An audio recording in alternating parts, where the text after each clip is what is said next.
c'est moi qui me présente en premier. Ouh, c'est chaud.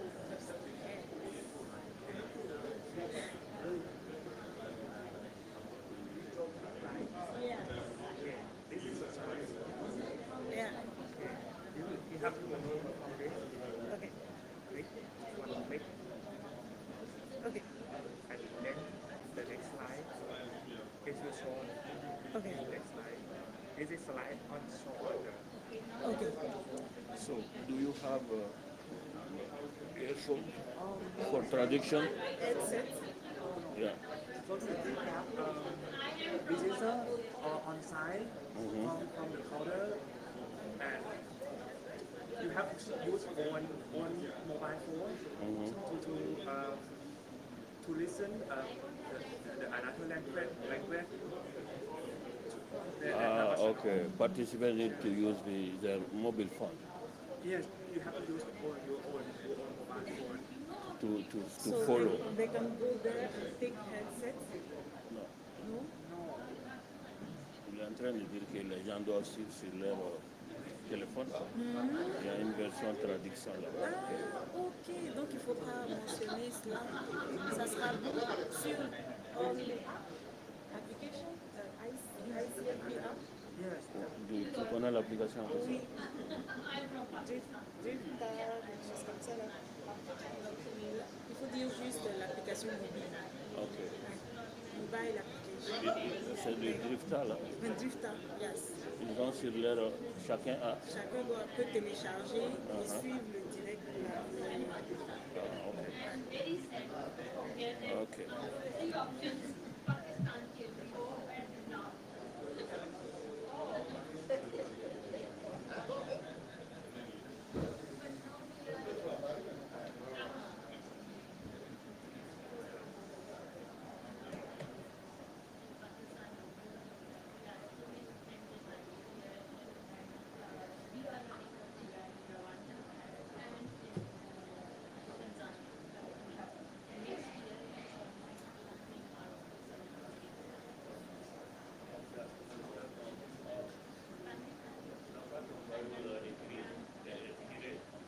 Non, non, non.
Oui, vu qu'il est avec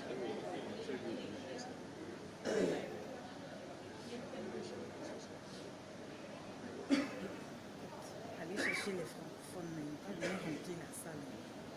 aller chercher les femmes. Parce que eux là,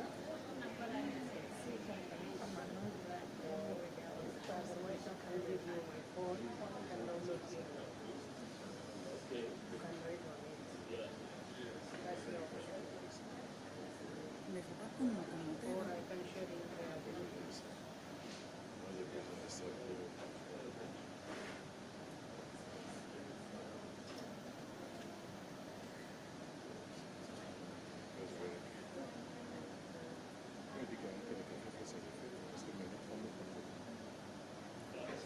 Le café, c'est pas cher.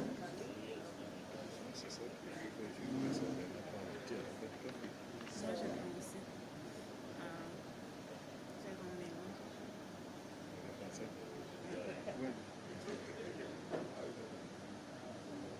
Ça, c'est mes notes.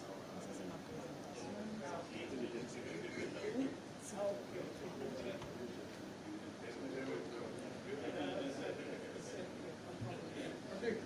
Comment ça va? Je sais toute la pression que vous avez là. Je vais serrer là.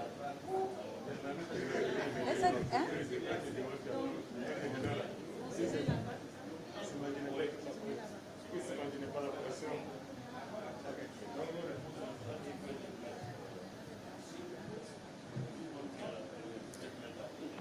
Ok. Je vais m'asseoir.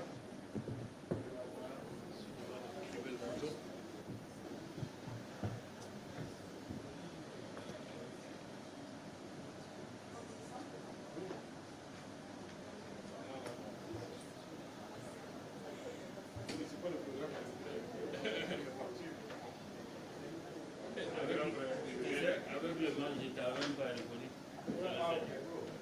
C'est pourquoi tu n'es pas salé proprement. Oui, oui, c'est vrai qu'effectivement le masque. Avec le match, J'ai rencontré tout à l'heure Alain. tu ne l'as pas connu. Je n'ai pas reconnu à quoi du masque. Non, c'est ça. Tu me salues froidement. Il a sorry.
Ça marche.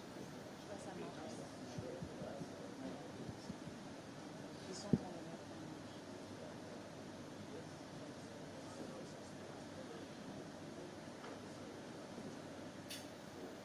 Bon, en lançant pour assurer que ceux qui ont l'application de l'événement sur leur portable, ils peuvent télécharger l'application pour avoir la traduction en direct.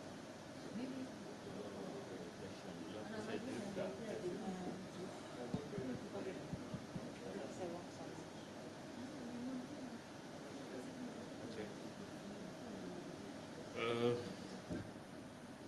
May I have your attention? Good afternoon, everyone. I think we will start our session because it's time. My name is Dr. Patrice Koulibaly. I'm in charge of family planning and reproductive health and the gender POC and the youth POC at USH Mali. So I'm honored to moderate this session with 3 panelists. I will present you shortly. Before that, the session will be in English and French because we have one presentation in French. For those who have the application on your phone, you can upload it there to follow the session. So that said, after introducing myself, I start by thanking the organizer who have the good idea to select this session about how to better position long-term method. As you know, long-term method is really impactful for our family program in our countries because of the high conversion factors they have and the fact that they impact on the CYP in many ways. So thank for the organizers for selecting these topics, such important. I already thank the presenter who spent many hours to prepare the session. You know, it's not easy to prepare abstract, but they did it, and thanks to them for that.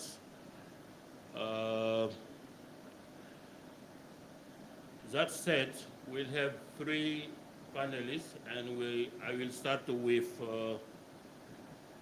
Dominique.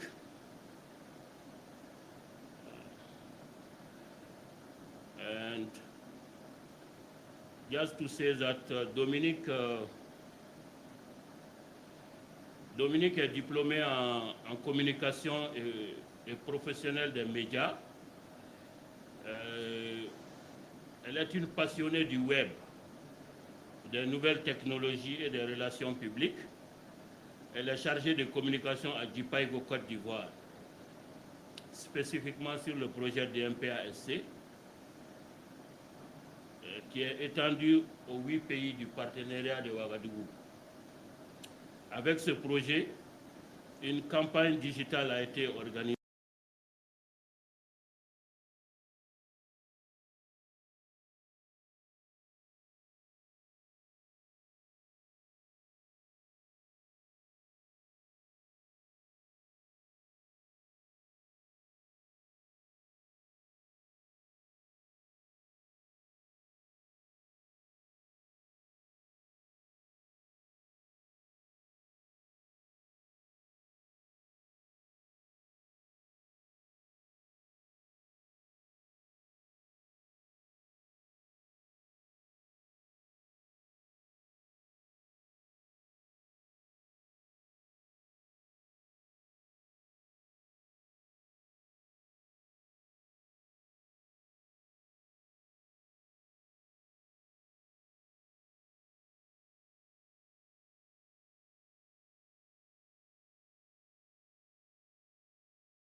Continue in French now. I'll continue in French now. Thank you very much. So we're here to talk to you about the results of a very interesting campaign that we led digitally. And okay, I'll hold the mic like this.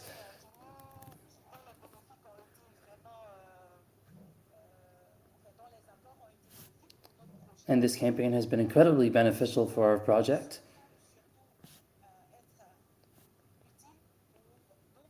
And the results could be very useful for other impactful projects. And so we started from a premise. The premise was that women know this product very little. The two countries of the pilot phase are Togo and Cote d'Ivoire. And so JPEGO, to remedy this situation, associated with a platform, a influencers marketing platform, in order to roll out a campaign. The campaign is called AI Fluence. It's a digital influence platform. And it builds on AI algorithms to help influencers in some countries. So it uses this trust network to roll out campaigns. And so this is the platform we used to identify 50 opinion leaders in the two countries of the pilot phase, Togo and Cote d'Ivoire.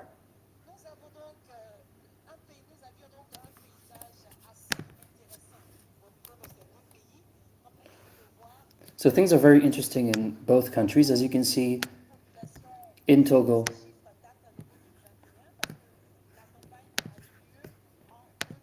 those numbers are from 2021 because the campaign occurred in 2021. It was 6 weeks, starting in May. So in Cote d'Ivoire, according to social media report, in Togo, rather, according to the numbers from social media report, on a 8.38 million population, nearly 2 million used the internet, so that's 1.99 million who were using the internet, and nearly 900,000 people active on social media, and 30% of them were active users, so basically potential targets for our project. And the same goes for Cote d'Ivoire. The total population stands at 26.71 million people.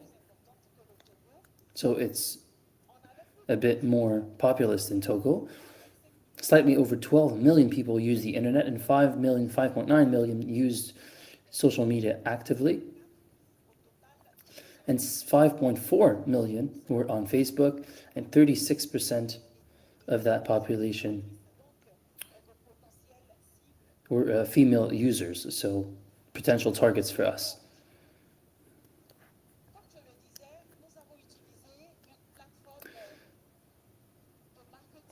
So as I said it, we used a influence marketing platform.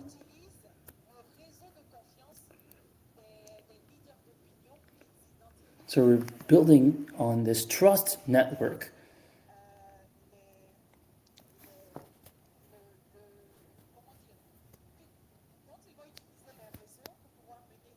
So those different networks are used so that those campaigns have a high impact. In our case, we used nano and micro influencers. Why? Why do they call them nano and micro?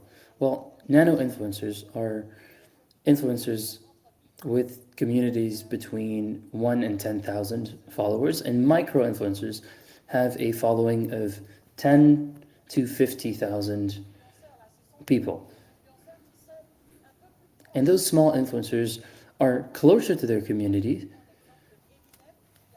compared to, say, the rapper Eminem. He has a very broad following, and he has no time to interact with each and every one of the followers. But nano and micro influencers are in closer contact with their communities. And the messages are customized. So that's what the community seeks. Customized and more tailor-made messages.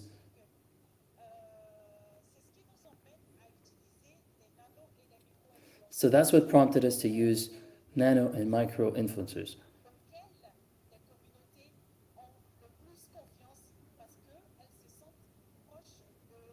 And the nano and micro influencers are those who elicit the most trust because they're closer to the people that they serve and address. So this campaign was broken down in 4 stages. The fourth stage consisted in identifying the influencers. In each country, we singled out 50 of them, 50 in Togo, 50 in Côte d'Ivoire. And so we made time to establish contracts with them, with the AI Influence Agency.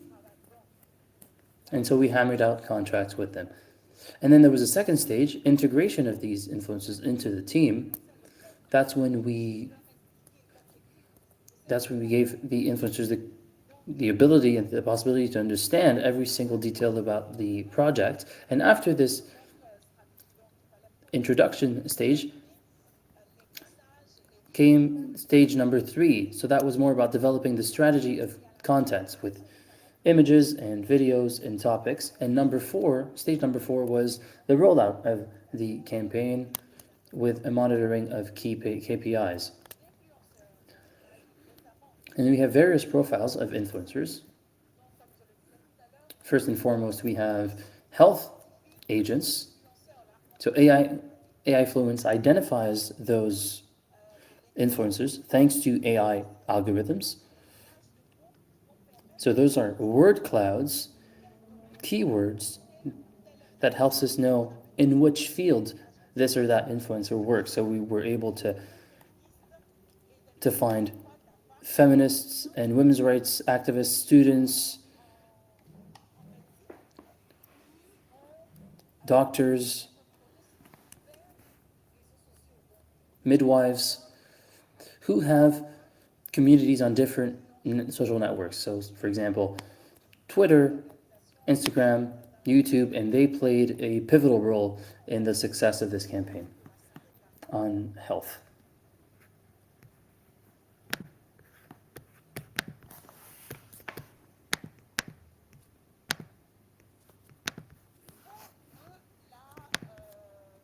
Côte d'Ivoire.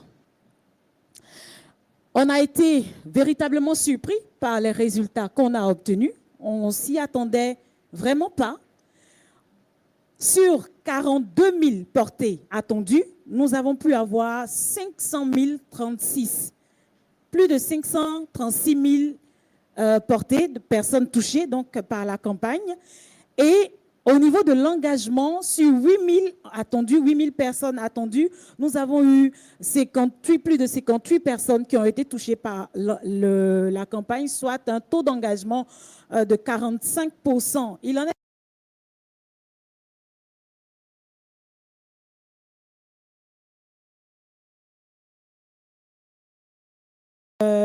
sur 8 000 personnes attendues pour l'engagement, on a eu plus de 55 000 personnes, soit un taux d'engagement de 22%.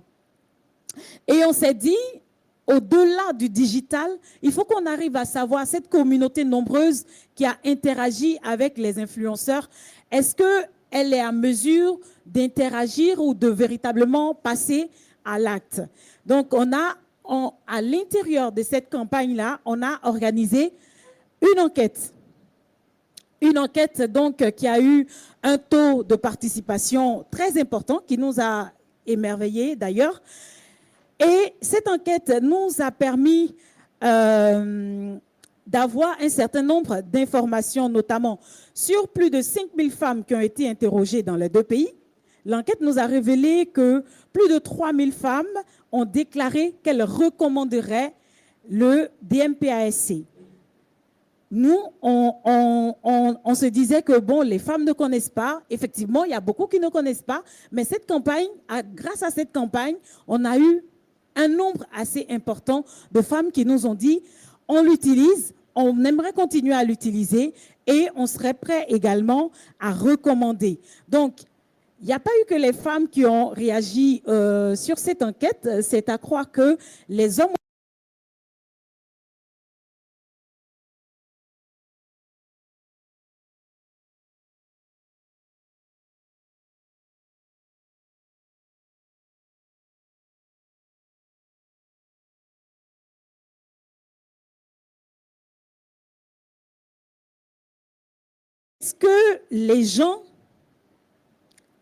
Est-ce que les gens connaissaient ce produit-là, le DMPASC? Ce que les gens savaient du DMPASC? Et la deuxième campagne était de mesurer l'utilisation du DMPASC et d'avoir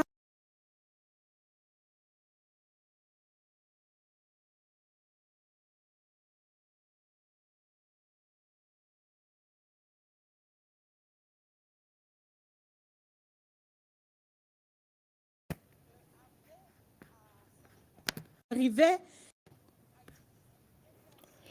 We realized that some were able to use the DMPASC, but they still thought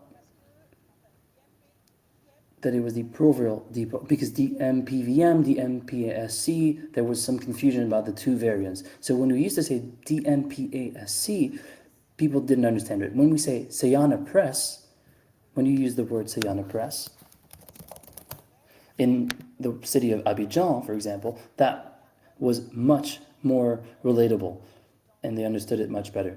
Another striking feature of this survey is that women would rather speak to an expert at the sales location, so where they buy the medicine. They want some degree of independence, but they would rather speak to a professional on the ground that reassures them. And that's important to note, because it's important that upon uptake, they need to go physically to a healthcare provider so they can have guidance before they take on the new medicine. And then other key questions. People were asking about side effects. So what keeps people from using contraception is side effects, often. Side effects deters many women from using contraception. So this campaign helped us roll out broad communication about the side effects and educate the public. We were able to inform women about how they can get their hands on good products in both countries.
Elle a travaillé sur les programmes en Zambie. area, including water and sanitation, community health system, health workforce, and maternal and reproductive health. Nelia currently works for Clinton Health Access Initiative Chai, Zambia, as Senior Program Officer on the Sexual and Reproductive Health Program.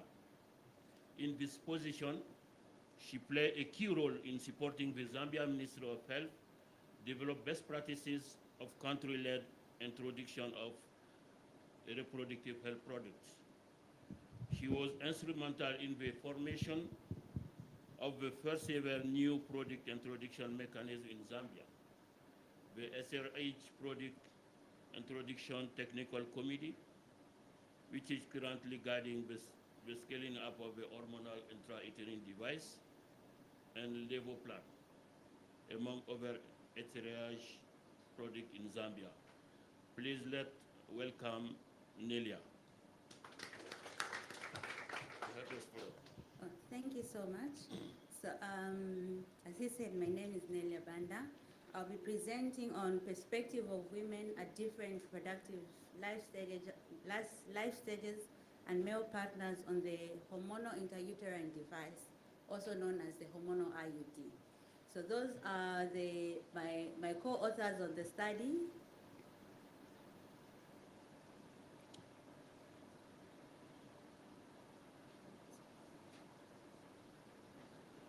My presentation will follow that outline. There will be a background, study objectives, methodology, results, and conclusion. Okay, the hormonal IUD, also known as the levodonostril releasing intrauterine device, also known as the hormonal IUD, is a T-shaped device that is inserted directly in the uterus. So a bit of background on Zambia. Previously, before 2020, this method was only being piloted in a few facilities in Zambia. As of 2020, the Ministry of Health decided to add it to the method mix and pilot it and scale it up to the rest of the country. So before this was done, from the pilot sites, there were a few studies that were conducted, and these studies found that the results were showing that the method there was high acceptance from both the service providers and the women, and the features that people found most acceptable about this method was the fact that it's long-acting, it's discreet, it's reversible, convenient, and a treatment for painful and heavy periods. So while there were all these studies that were done around the hormonal IUD pilot sites, there was never a study that was done on the different segments or life stages of women or male partners on the hormonal IUD. So since 2020, when MOH decided to scale it up to the rest of the country, the thought was that before this is scaled up, can there be a market study looking at the different life stages of women and what they think about this method and how we can market it and how we can scale it up, as well as scaling it up to people who are updating counseling materials? Can there be a study of what people would think about this method? So as I said, the main objective of the study was to uncover specific insights to key market segments based on reproductive life stages. And this was to develop effective ways to engage for demand generation and also for updating the counseling materials that the Ministry of Health uses. So the study had two questions. The primary research question first was, what were the key barriers and motivators for general contraceptive use among women and men in 4 provinces out of the 10 provinces in Zambia? So of the 4 provinces, 2 were urban and 2 were rural provinces. Then the secondary question, which is the main focus of this presentation, was what are the key product attributes of the hormonal IUD that are appealing or unappealing to women and their male partners in the 4 provinces of Zambia? So the study design, the sites for the study, as I said, is Copperbelt, Lusaka, Northern Province, Western. Lusaka and Copperbelt are the 2 most urban provinces that we have in the country, while Western and Northern provinces are the rural provinces. So this was a cross-sectional study that was conducted in November and December 2021. So the methods, first we had in-depth interviews for what we're calling young women, the 18 to 24s. So these were women who wanted to delay the first pregnancy. They should be women who've never had a child and don't want to have a child for the next few years. So these were what we're calling the young women. That was target population 1. Target population 2 was a focus group discussion with women aged 20 to 29. So these women should have had at least one child, wanted to have more children, but wanted to space between the children. Then the third focus, the third target group was women who wanted no more children, between 30 and 39. So they should have children, but they don't want any more children. That's what we're calling the limiters. And then for the male partners, the only criteria we wanted was that they should have at least one child. So we're targeting men between 20 and 39, or 25 and 39. So the total sample size is that we had 64 in-depth interviews and 16 focus group discussion. The study was inductively coded by a team of 3 at SHI, and then we put the findings and draft conclusions, and then had a validation meeting with the key stakeholders from the 4 provinces and as well as from the Ministry of Health. So we'll start by describing the participants first. As I said, the first target group was young women between 18 and 24. The parity is that they should have had no children, they should have had no births. We found that out of our group, 59% were in a relationship and 41% were single. Occupation, 25% were students, 19 were in sales or some sort of informal trading, and 13% were community health volunteers, while another 13% were unemployed. So when asked about previous experience with contraceptive methods, a lot of them had experience with condoms, a few had experience with pills or injectables. None that we interviewed had any experience with either implants or IUD of any sort, whether it's a property or the hormonal IUD. So the number that was interviewed in this group was 32. And then for the women wanting to space pregnancies, so these are the 20 to 29, should have at least given birth once. So what we're doing for focus group discussions, for both target group discussions, was what we're calling archetyping. So to make the women, since when people are in a group, sometimes people are not free to speak out. So just to break the ice, the first thing we told people to do was describe a woman like themselves. Describe a woman, what does she do? What does she do with her day? Describe someone who's like you.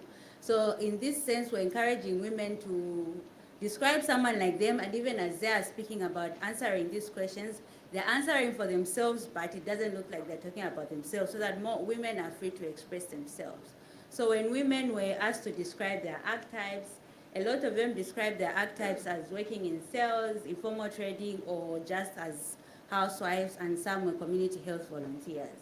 So this target group many had experiences with condoms, pills and injectables, and a few with implants. Here we had 8 focus group discussions. And then the target population 3, those wanting to limit their pregnancies, they don't want any more children, between 30 and 39. Mostly these describe their archetypes as married. When asked what they do, they describe them as working in informal trading, agriculture, self-employed, unemployed, and some said they were students. A lot of them had experience with pills, condoms, injectables, and a few, at least here we had a few who had experience with implants, and some who had experience with the property. And then the males, between 25 and 39, so these ones should have a partner or a wife who has at least one child. 81% of this group was married, 16% in a relationship, and 3% were divorced. 25, occupation-wise, 25% were self-employed, 16% skilled manual workers, 13 agriculture, and 13 in sales and informal trading. When it comes to men, direct experience with contraceptive is condoms, and when asked about what about your partner, what do they use, a lot of them were unclear about what their partner uses. So for this target group, we had 32 interviews.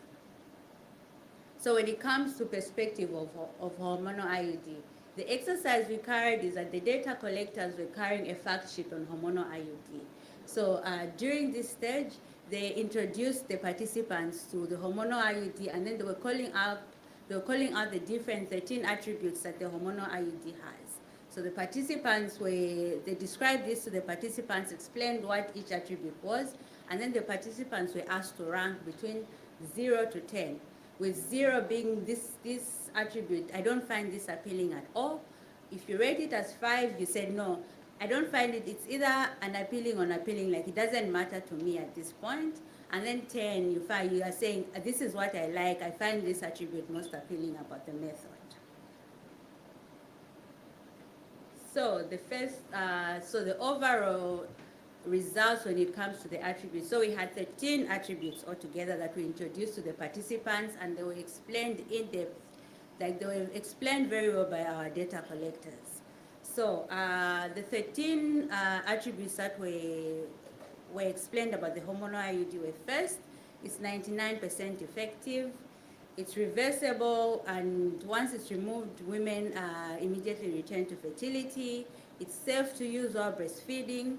There are non-contraceptive methods for those that have heavy periods, so at least it reduces the heavy period, and those that have painful period, it also helps with that.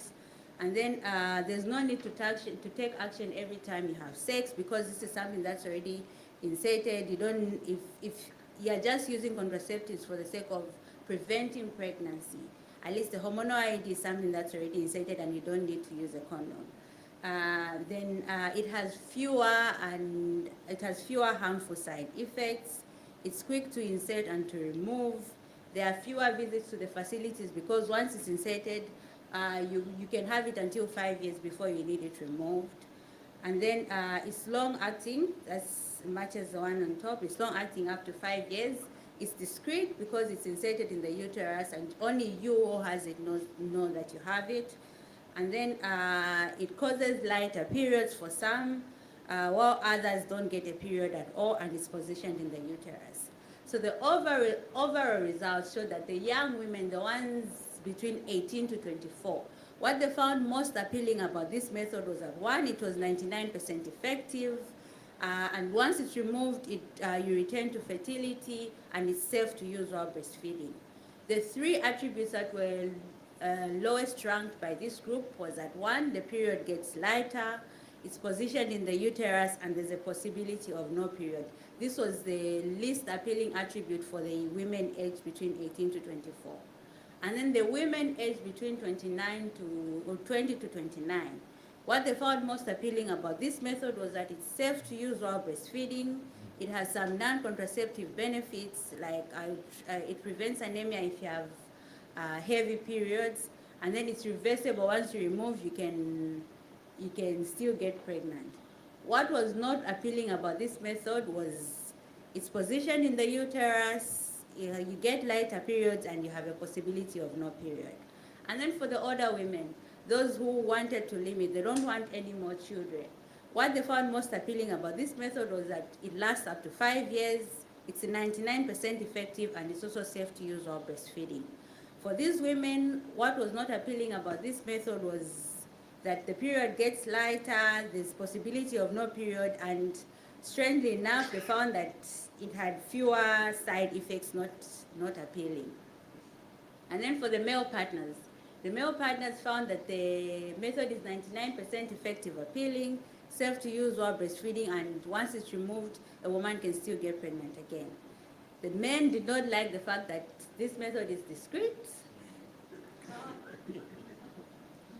Yeah, the men didn't like that this method is discreet. They also didn't like that it had fewer side effects and that there was possibility of no period. So the next activity we started doing was comparing between the different attributes, how the different reproductive age groups were reacting.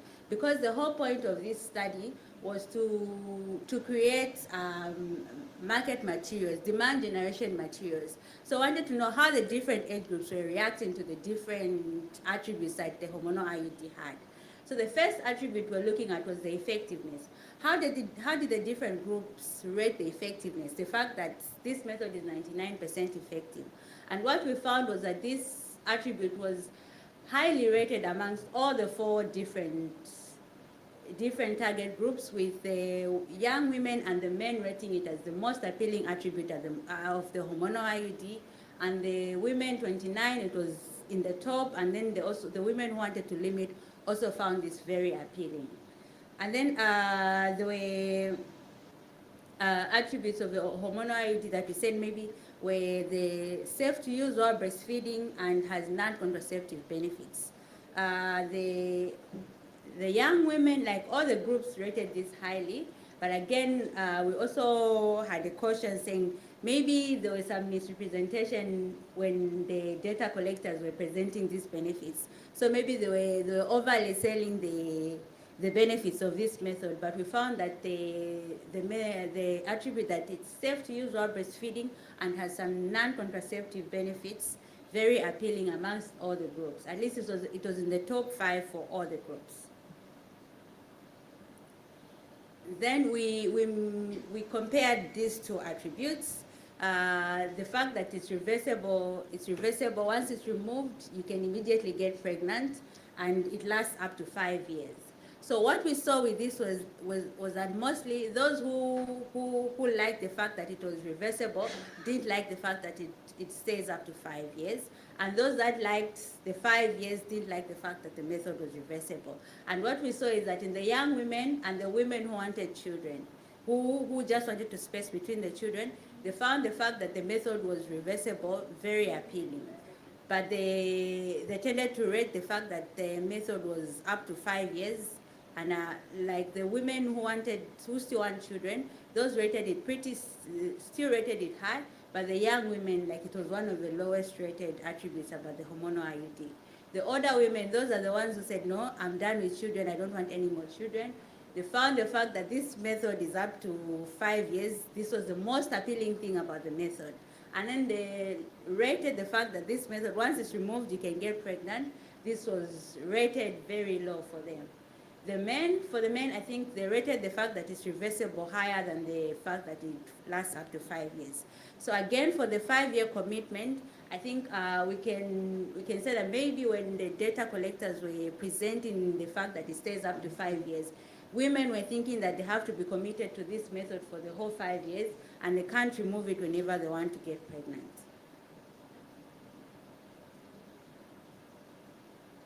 Oh, the other attributes we compared were the fact that you don't need to take action when you want to have sex.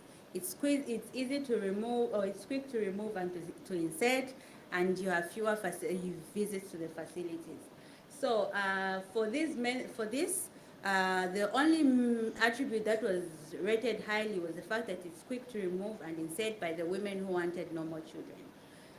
So the fact that what we found was that even if this method doesn't need action before having sex, a lot of people were saying, but we still have to prevent HIV, we still have to prevent STIs. So for that attribute, for me, it's neither here nor there. The fact that you still have to use the condom if you want to prevent STIs and HIV. And then the quick to remove and insert, there's a lot of discussion on this, because the misconception that people have is that it takes very long and it's very painful to insert. That's the communication that's out there in the community, that's very painful to insert. So even when they were presenting this attribute that is quick to remove and to insert, people still rated it pretty low. And then the fewer visits to the facilities. people found comfort in the fact that there are methods that you can still go back to the facility, it's removed easily, and you go every 3 months, you meet with the healthcare worker. So when people are told once you insert it, you can have it for the next 5 years, a lot of people were worried about, what if I have side effects? I won't have contact with the healthcare worker. So there's need to explain a lot more, saying if you have side effects, you can still visit a facility. So just presenting it as fewer visits to the facilities, a lot of the groups didn't find that appealing.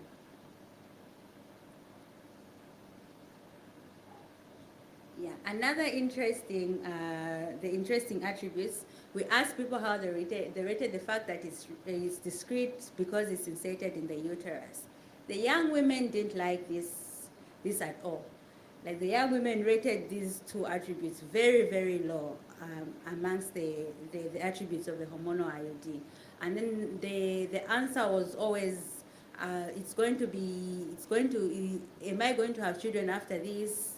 Once it's inserted in the uterus, how is it going to be removed? There were all these concerns about the fact that the hormonal IUD is inserted in the uterus. The women who wanted to space also didn't rate the fact that it's discreet and positioned in the uterus very highly. The only group that liked this attribute were the women between 39 and 30, those who wanted no more children. So those were the women who were saying, even if my husband says he wants more children, I can still go and have this method inserted and he won't know. So these are the ones who found this attribute most appealing. The men rated this very, very low. Once you say it's in the uterus and it's discreet, you won't know even though your wife puts it. This was rated very low. And then there were comments like, I'll be feeling it during sex. Men say once a woman puts that, they still feel the strings during sex. Others were saying no. If it's inserted in the uterus, if I stand, won't it fall out? Won't it just come out? Won't it move in the uterus? So the fact that it's in the uterus were all these reasons given for why they didn't like this attribute.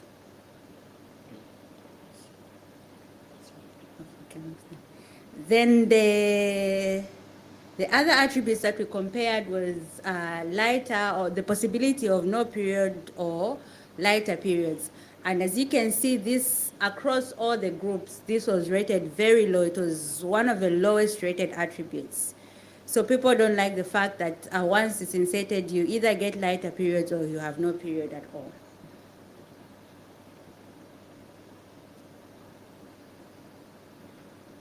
So there were, when this data was analyzed, we found that the women who wanted to limit were the most interested in the method. So we thought this was maybe the first target group that we should have. This is the target group that they should be most marketed for this product, because these were the women who were most ready to, when asked if they were willing to use the method after this.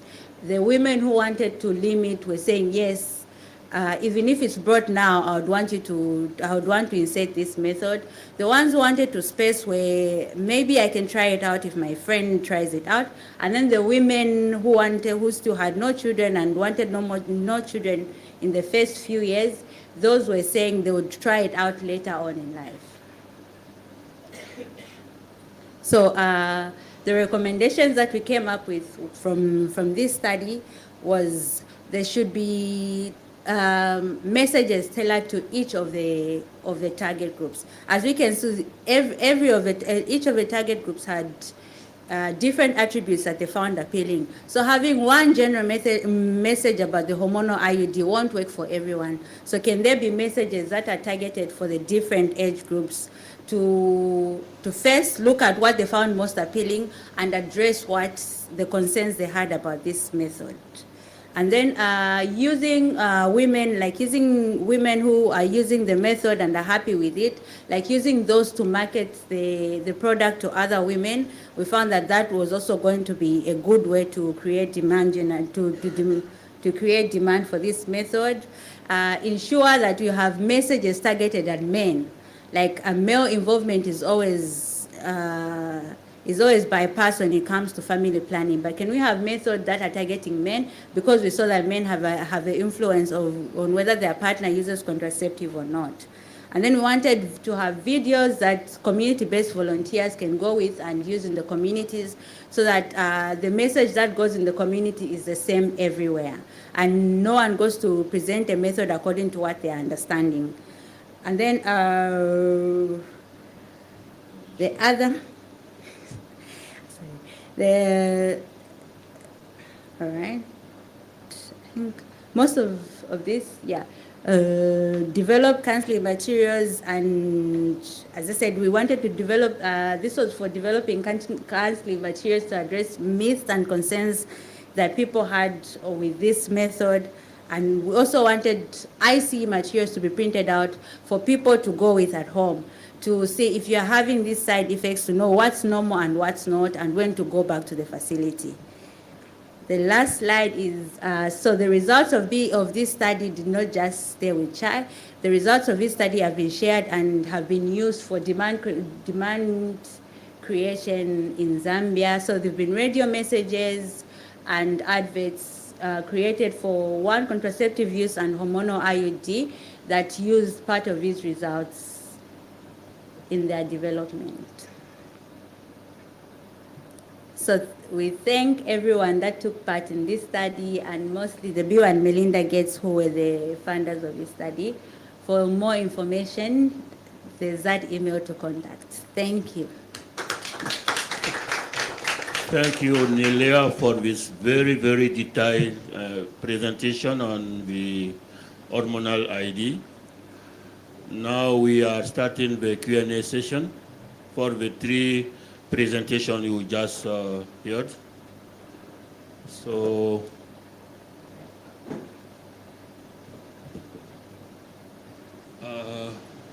yes.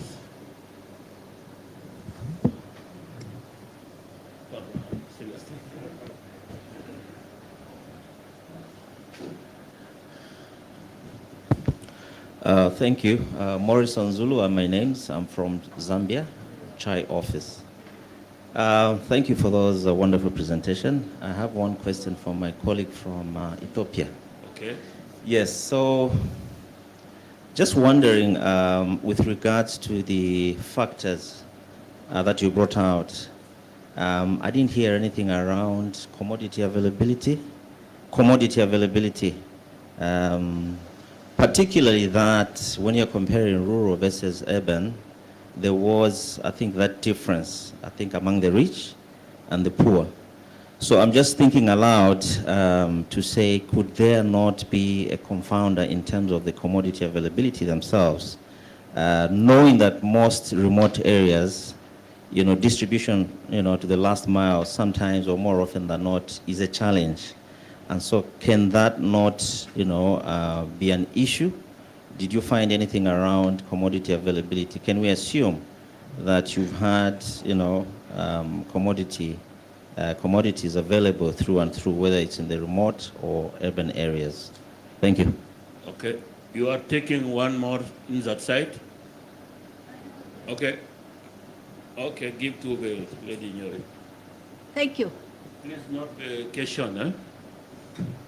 My name is Sunita Singhal, and I'm from India.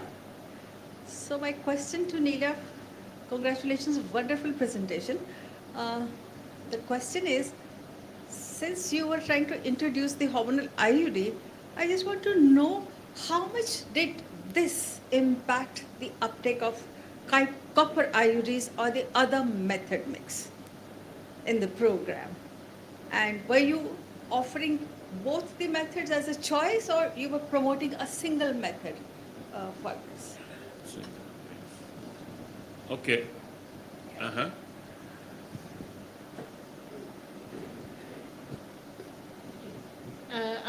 I'm Dr. Samina Afzal from Willows International, Pakistan, and I have a question from my colleague from Zambia regarding hormonal IUCD.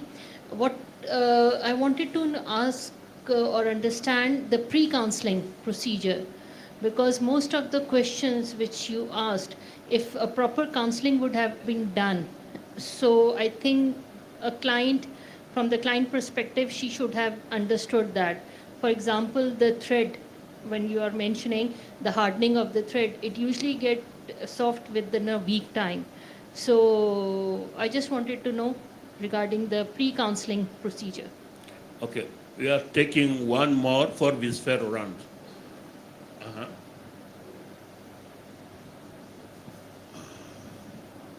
Okay, yeah. Merci, j'ai une question pour Dominique. Je suis du ministère de la Thank you. I'm from Minister of Public Health. You presented in your table what is more sensitive with regard to the social media. However, you didn't give us the table of age, the age table, which age group is following this social media, which interests you a lot in your model. Thank you. And they will reply to all. Yeah, go ahead, please. Yeah.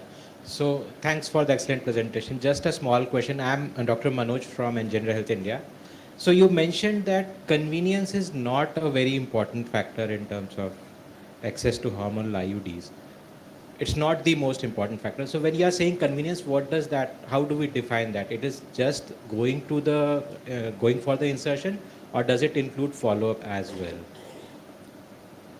Okay, thank you.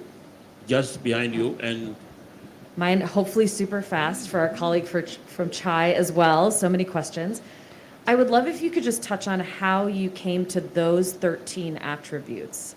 Because I was very curious to see some things that I expected and other things like the fact that it's hormonal or a device that were not there. And like when it says positioned in the uterus, I thought, are they not favoring the positioning, or are they actually not favoring that it's a product that's in the uterus? You know, those types of things. But I know you must have had some consideration of that. is it someone there? Okay. Here, and we finish with Celestine.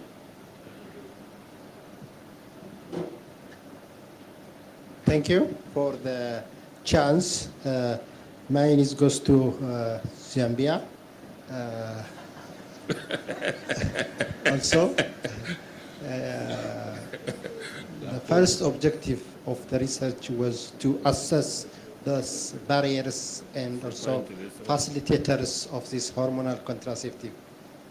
I'm pleased to hear about what are those barriers as well as facilitators to increase the uptake of this hormonal IUD. Thank you. Thank you. Velas.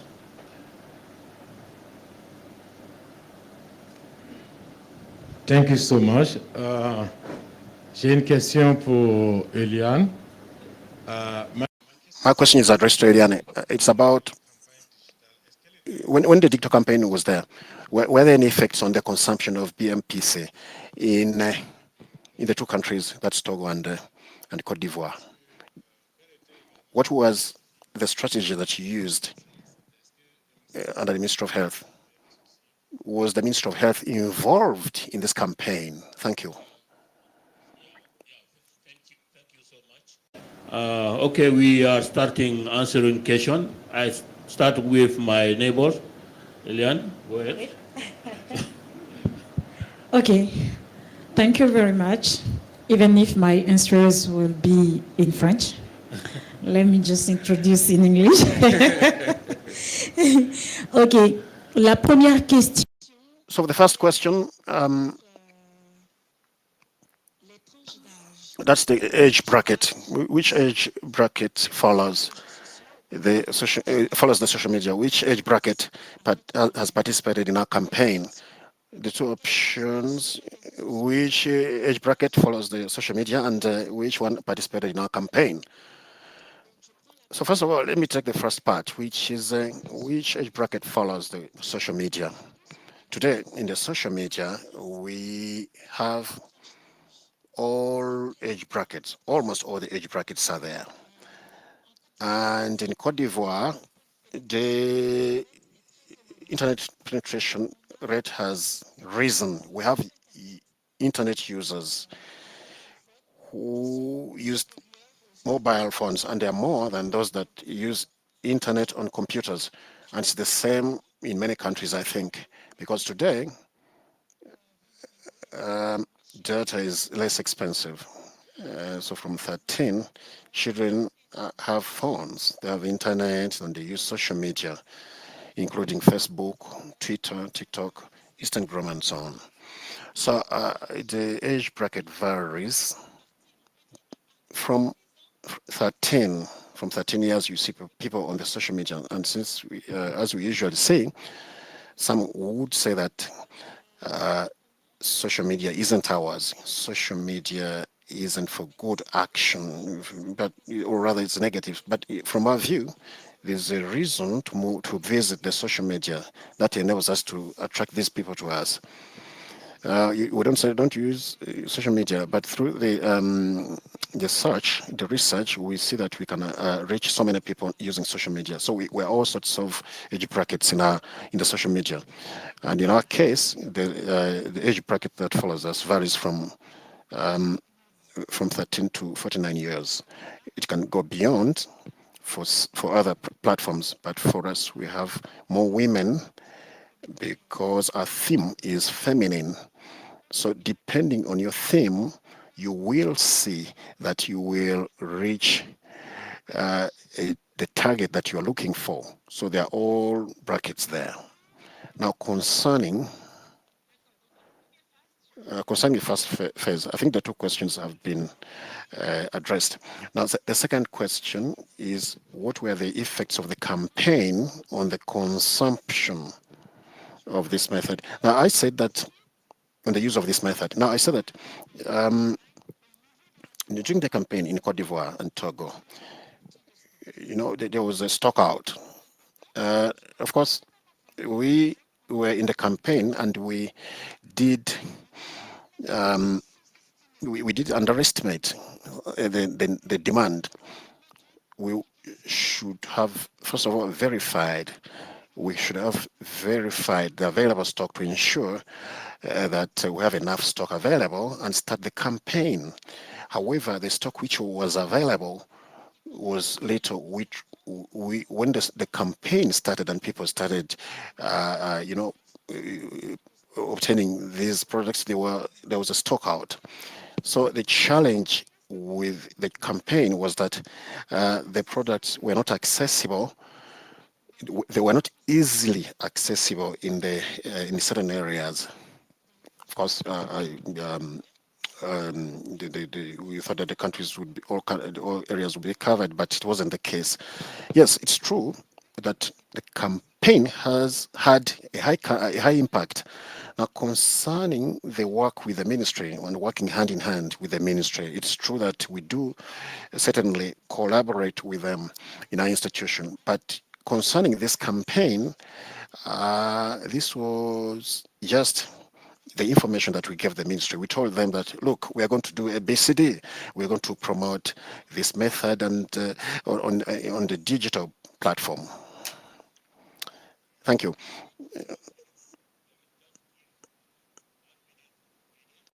And the remaining 4 minutes I will give to Nelia. Okay. Thank you for the chance and thank you for the question.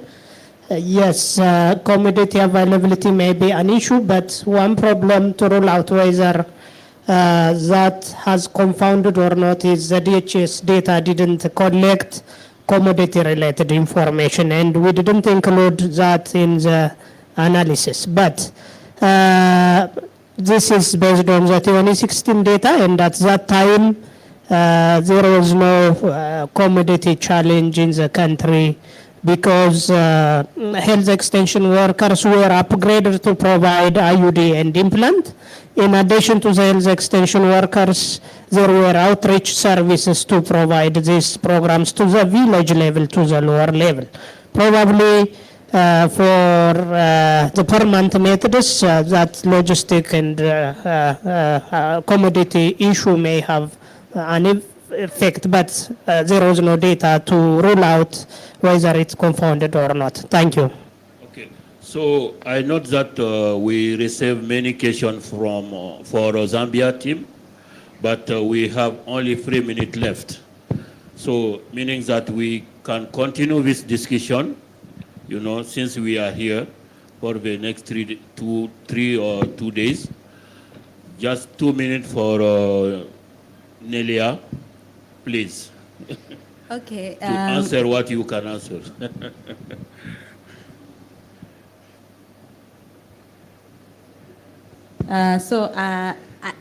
I'll answer, I think, most of the questions that I wrote down. So the first one was, how much of an impact has the hormonal IUD had on copper T? And are we just marketing just the hormonal IUD without the other methods? So no. The point of this study was to develop, to update the counseling materials that MOH uses together with the other methods, and also to to create demand generation materials for the hormonal IUD specifically. But no, those were in no way just marketing the hormonal IUD. The main point of this was to hear from the women and the men what they think about it, so that the message are tailored towards those, to address the miscommunication, the misconception that they had, and to also market the attributes that they like the most. But it's not that we're just marketing the hormonal IUD without the other methods. So when methods are presented to the women, everything is presented and the woman makes their choice. Yes. Okay. So, yeah, I think we are on time. We end the time. So, sorry I know this discussion is really passionate, and we cannot, do everything in just 80 minutes. So as I said, the discussion will continue about the DMPR essay, so which is something really innovative. The ID hormonal itself also is something innovative, and the long-acting method, they are really impactful, and that's why for years, we are promoting long-acting method. So thank you for coming. Thank you for presenter. See you later.